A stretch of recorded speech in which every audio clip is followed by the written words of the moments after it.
I got a lot of stuff from Europe, but I think I'm going to make a little prediction here. I think I'm going to go out on a limb because I'm seeing a shift. I'm seeing a tidal shift take place, and I think what I'm seeing is like when you see the sea suddenly rush out, and suddenly the beach gets bigger and bigger and bigger, and it's like, okay, this is the forewarning for the tsunami that's about to come. And I think it is about to come. And I think that it's going to get very interesting when it does. I predict that by 2028, and maybe even before that, I think you're going to see politicians running on explicitly pro-white agendas. I think it's getting to the point with all of the discrimination against white people, all of the hatred against white people. I mean, that's what DEI is. Everybody sees it now. I was watching a video earlier today. Do you know the Oscars happened? You guys remember the Oscars? The Oscars used to be, it was a giant, it's always been a giant circle jerk, but it used to be this thing where, you know, the movie industry would get together and pat themselves on the back and award little statues to the best movies and the best actors and the best makeup artists, and it was an award ceremony, an industry inclusive award ceremony for the best in the business. It used to be. A couple years ago, they decided actually it's a diversity prize. Actually, it should be a prize for the films that best encapsulate non-white, non-Christian ethics and people. Okay, so nobody watches. This might be news to some of you. Yes, the Oscars literally happened a few days ago. I'm not even sure which day it was. I think it may have been Sunday. Then later, I think it may have been Monday. I don't really know. Nobody saw any of the movies that won. And some of the best movies of the year were actually excluded because they didn't fulfill arbitrary and anti-white diversity requirements for the movies. And I was watching a video about this today from Rhetoric, friend of the show. And, you know, they're not explicitly political, but like they're doing a panel thing and you know, they're reading out the diversity requirements. And halfway through, the person's like, just say non-white, just say no white guys, because that everybody gets it now. Everybody gets it. Diversity, equity, and inclusion. And they're like, we need to bring on underrepresented people, even if they're the majority, right? Like women, higher percentage than men by population, but they're the minority. They're still a minority, even though they're the majority. They're still the minority, even though they, you know, are just as prevalent in film. Always, they need help. Okay, but it's like women and Asians and blacks and Hispanics and gay people, and it's just like, just say everybody except for straight white men. So everybody gets this now, and everybody's sick of it. Everybody's sick of pretending like this is some sort of, you know, virtuous thing to go into white countries and then discriminate against white people and say that white people are the majority race, even though globally white people are the smallest race by percentage. Everybody's getting sick of this. And it's probably going to happen in America first, and then it will, you know, expand out to Europe. In Europe, they have a lot more pressure against this type of stuff. But I'm seeing more and more of it. I predict that by like 2028, and it's way overdue, by the way. This should have been a stance in 2016.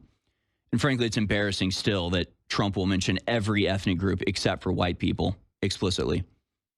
Again, it's not, and because they have people in this delusion that to actually even acknowledge that white people exist and might have interest is white supremacy and makes you a Nazi. People aren't really falling for that anymore. And so you're going to start to see more and more mainstream media figures who have deliberately ignored this fact for a long time finally start to talk about this. And I want to make it clear that the reason that this change has come about is mostly due to the actions of the Democrats, the leftists, the anti-white people. They've really made it like impossible to ignore at this point how biased they are. So you're going to have a natural reaction to that. But I also would give credit to the people who just speak about this plainly. Because, you know, the trap people fall into is they sort of start to realize this is the case, and they go like full bore. I said I can't remember what I said on X. I can't remember what I was saying, but I said something about, I think I said that the greatest advantage that the Jews ever enjoyed to this day is the incompetence of the quality of their opposition.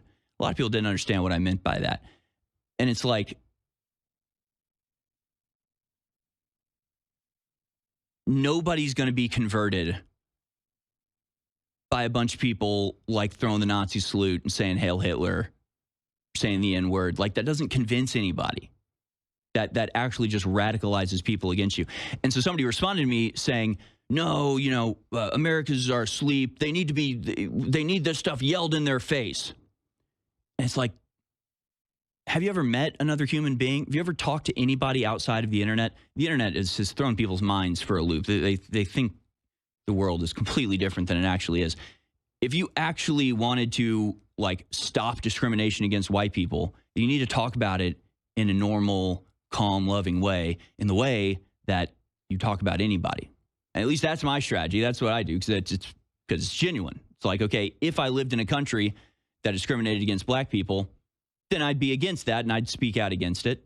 Now I live in a world where they discriminate against white people. I'm going to speak up against that. But so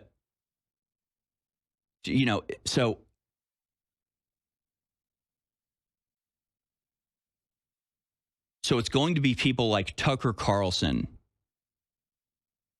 saying this stuff that's going to mainstream it, and it's going to convince people, and it's going to wake people up to the reality of the fact that the entire Democratic coalition and the entire plot of the globalists is like very explicitly designed to destroy white people as a race on purpose in a targeted fashion. And you can call me a Nazi for saying that, but it's like, I'm not wrong though, am I? I mean, this is, so I'm not going to be cowed by these words when all I'm doing is defending a race from unfair persecution. Is actually what we should be doing. In the same way that, like, if we want to stop the anti-Semitism bills that are coming down the pipeline, the way you argue against that is very simple. It's the way you'd argue against any threat to the First Amendment. You argue it on First Amendment grounds.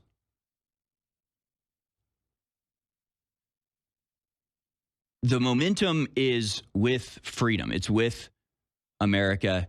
It's with us. Like, we are moving in the right direction. And I think we're going to accelerate in that direction. And I think it can be derailed or hindered by people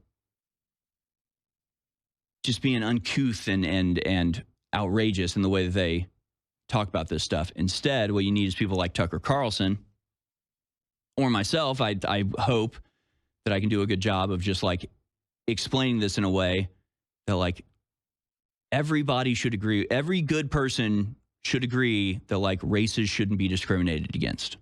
It's pretty standard stuff. Now, somehow, all of America has been convinced that actually discriminating against white people is good.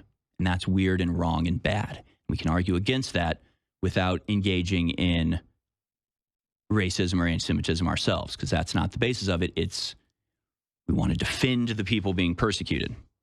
So let's go to clip number 24 here. Here is Tucker Carlson, again, sort of coming around to this reality and this conclusion. Let's watch.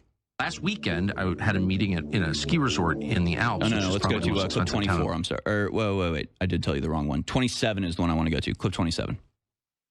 The wrong lesson from the Second World War is that nationalism is evil, or a sense of pride in your identity is evil. And there are a lot of people who would really like us to believe this, that we need to abolish communal identities.